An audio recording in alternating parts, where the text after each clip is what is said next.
Ciao a tutti, bentornati sul canale. Finalmente sono tornato in montagna, lo so, è vero, è un po' che non pubblicavo dei video, però purtroppo il meteo nei primi giorni dell'estate è stato particolarmente anomalo. Un caldo umido ha offuscato un po' tutto il cielo dell'Appennino, senza nessuna nuvola nel cielo, ma con una fitta foschia che avrebbe reso inutile ogni tentativo di fotografia di paesaggio. Per cui oggi ho visto una finestra di bel tempo, tra virgolette, e ho deciso di tornare sulla Maiella. Sono qui sotto il rifugio Pomiglio che si trova da quella parte e ho deciso di percorrere un po' questo sentiero che per me è nuovo. È il sentiero che dal rifugio Pomiglio in circa 2 ore e 30 porta al paese di Penna Piedimonte. Non voglio percorrere tutto il sentiero perché non mi interessa scendere giù fino al paese di Penna Piedimonte, ma vorrei proseguire un po' qui nella Mugheta e aspettare che il tempo, il meteo si apra e mi consenta di fotografare le montagne della Murelle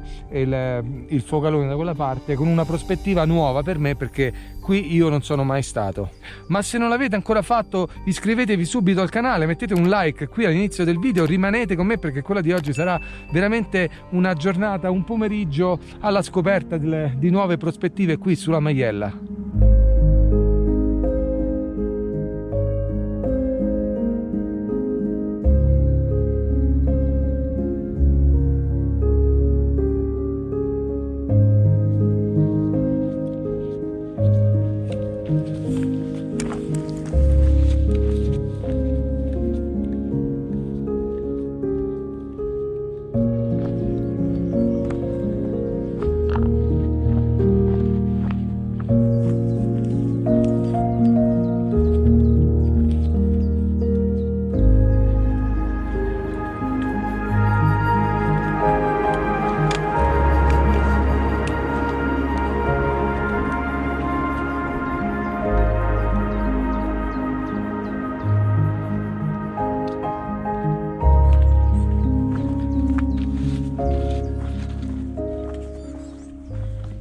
Attraversare la foresta di Pino Mugo in questo periodo dell'anno, all'inizio dell'estate, è davvero un'esperienza molto, molto bella, particolare. L'infiorescenza di questa pianta in questo periodo, come si sfiora, emette un po' di, credo sia polline, una nube profumata di polline bianco come una polvere fina, quasi la consistenza del borotalco. E poi tra l'altro, ecco, alla base di queste piante, di questi pini, ci sono molte fioriture in questo periodo, ci sono dei fiorellini bianchi, gialli, più avanti anche viola, per cui la fotografia potrebbe all'inizio dell'escursione dedicarsi appunto a fotografare, a raccontare un po' queste fioriture, magari il Pino Mugo, e io spero che si possa aprire più avanti una bella finestra sulla valle e avere la possibilità di fotografare un cielo drammatico e le bellissime montagne della Maiella. Ma per adesso lo spettacolo che ho davanti agli occhi, ecco, è questo: una distesa di Pino Mugo con qualche ultimo esemplare di faggio che arriva a questa quota. Siamo intorno a 1780-1800 metri, per cui sono veramente gli ultimi esemplari, e questo è il punto di confine tra la faggeta e la Mugheta. È un punto veramente molto affascinante, con queste nebbie e con le fioriture del pino che lo rendono sulle cime un po' più chiaro.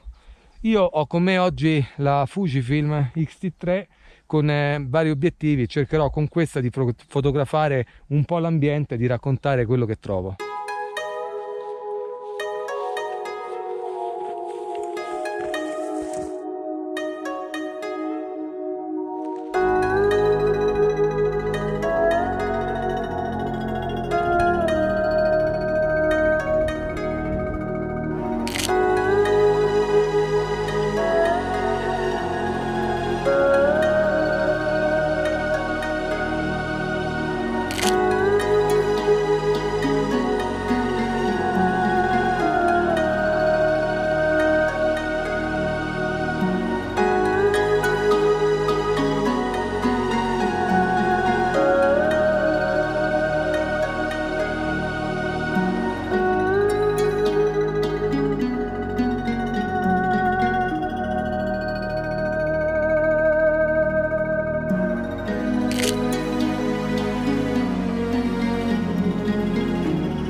In pochissimi minuti di cammino si esce dalla Mugheta e si raggiunge questo posto incredibile. Non ero mai stato qui ed è veramente uno spettacolo davvero molto bello. Guardate, da quella parte lì c'è la strada che dal rifugio Pomilio passa sotto le antenne, poi segue un po' la cresta e raggiunge il monte Blockhaus che si trova da qualche parte lì in mezzo alle nuvole. Da quest'altra parte, sempre in mezzo alle nuvole, invece è nascosta la montagna, il Focalone e le Murelle.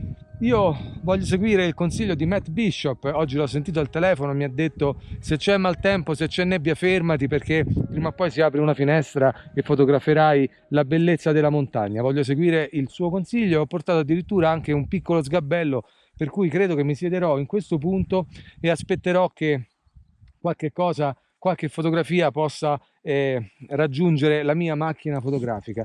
E infatti questa è veramente una top location. Guardate che spettacolo da quella parte lì, il monte Focalone che appare tra le nuvole e il monte Murelle è completamente sommerso, e di qua invece la valle di Selva Romana, almeno credo si chiami così anche in questo punto, che combatte una battaglia con il vapore che risale dalla valle profondissima. Tra l'altro è un canyon molto bello, molto profondo, e mi tratterrò qui ancora per un po', perché siccome da quella parte c'è nebbia non riesco a capire com'è la conformazione del territorio. Questa per me è la prima volta che mi trovo in questo preciso luogo, per cui vorrei evitare di mettermi in situazioni che, insomma, fotograficamente non interessanti, che poi mi fanno perdere tempo per tornare indietro.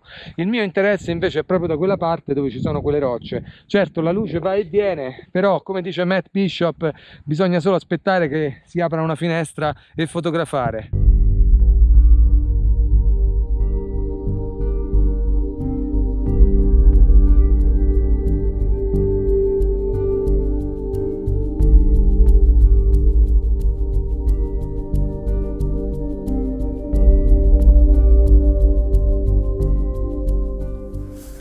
Per oggi ho deciso che il punto di ripresa per la fotografia di questa sera sarà questo qui. Guardate, lì da quella parte si sono aperte le nuvole e si è scoperta la cima delle Murelle, tutto il gruppo dell'Acquaviva, il Focalone e il Monte Pratone.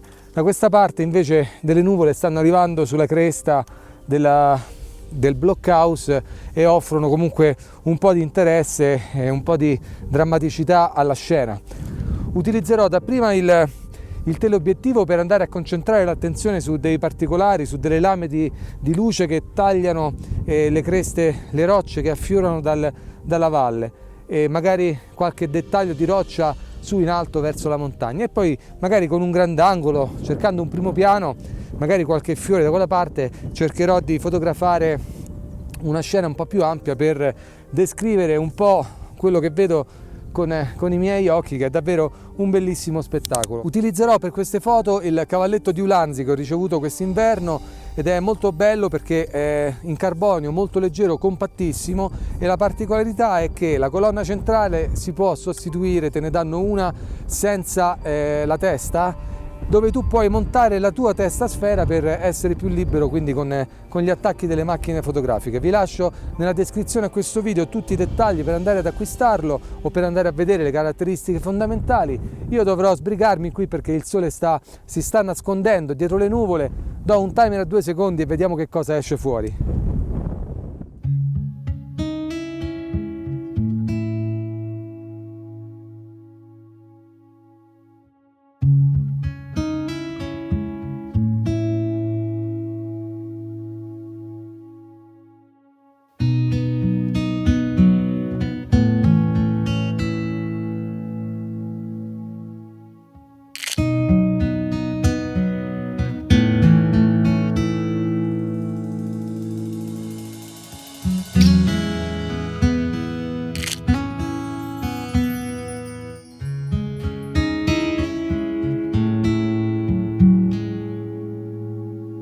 Ho realizzato qualche fotografia, ma velocemente la situazione sta mutando. Guardate, il sole che da quella parte era quasi sul livello della cresta ormai è sceso dietro, credo, e le nuvole stanno avanzando dalla mia parte. La montagna si sta coprendo e la situazione, insomma, credo sia abbastanza critica. Io spero si tratti solo di 5 o 10 minuti, così da aspettare qui in mezzo lungo il sentiero, però vorrei stare vicino all'attrezzatura in modo che qualora scendesse una nebbia improvvisa e molto fitta ho comunque tutto sotto controllo. Sono sul sentiero per cui non c'è nessuna possibilità di perdersi, in quanto il sentiero è piuttosto evidente e seguirlo mi condurrà direttamente alla macchina. Ho trovato questo punto di ripresa veramente eccezionale, dove in basso a destra c'è una formazione rocciosa che è quella che ho fotografato fino adesso, però con un grandangolo si riesce ad inquadrare anche la montagna da quella parte. È una composizione veramente che include tutta la vallata con la nebbia che si insinua in mezzo ai fiordi. Io li chiamo così, ma in realtà sono le insenature della valle. Dovrò utilizzare un filtro graduato per scurire leggermente la parte in alto, perché davvero c'è troppa luce in alto rispetto all'angolo in basso. Potrei fare anche un bracketing, però vorrei avere la massima qualità in un solo scatto. La posizione è abbastanza precaria perché sono su una discesa un po' qui, non si può andare da nessuna parte perché ci sono le piante, però è meglio non scivolare e soprattutto avere l'attrezzatura bene al sicuro. Posizionerò qui il mio cavalletto, darò un timer a 2 secondi e vediamo che cosa esce fuori.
E purtroppo ormai anche l'avventura di oggi è finita. Sono stato qui in un posto che non conoscevo, per me è stato più che altro un sopralluogo. Ho raggiunto una sella panoramica, un punto panoramico dove ho trascorso circa un'ora e mezza in attesa che la luce apparisse e che le nuvole prendessero una forma fotograficamente interessante. Credo di aver realizzato qualche scatto e sicuramente lo vedrete scorrere alla fine del video. È stato comunque un pomeriggio di scoperta per me, perché questo è un luogo nuovo, dovrò sicuramente tornarci perché è veramente fantastico. Purtroppo l'avventura oggi finisce un po' in anticipo rispetto al tramonto, perché proprio su questo versante sud-orientale il tramonto difficilmente si mostra, specialmente in estate, quando il sole tramonta più verso nord-nord-ovest. Invece magari nei periodi invernali il sole ha una traiettoria diversa e da quelle parti si può magari ancora vedere un po' di colore. Anche in questo momento qualche colore residuo è rimasto all'orizzonte, ma non è sufficiente per portare avanti un discorso fotografico. Ed io vi ringrazio per avermi accompagnato lungo questo sentiero della Maiella, per avermi tenuto compagnia qui in mezzo alla nebbia. Vorrei chiedervi di iscrivervi al canale se non l'avete ancora fatto, di attivare le campanelle, mettere un like e lasciate un commento, perché io leggo tutti i commenti e rispondo a tutti quanti voi. E credo che questa sera purtroppo il tramonto sarà veramente molto scarso, per cui farò bene a tornare alla macchina che da qui dista circa 5 minuti. Qui dalla Maiella per oggi è tutto, noi ci vediamo alla prossima avventura. Ciao!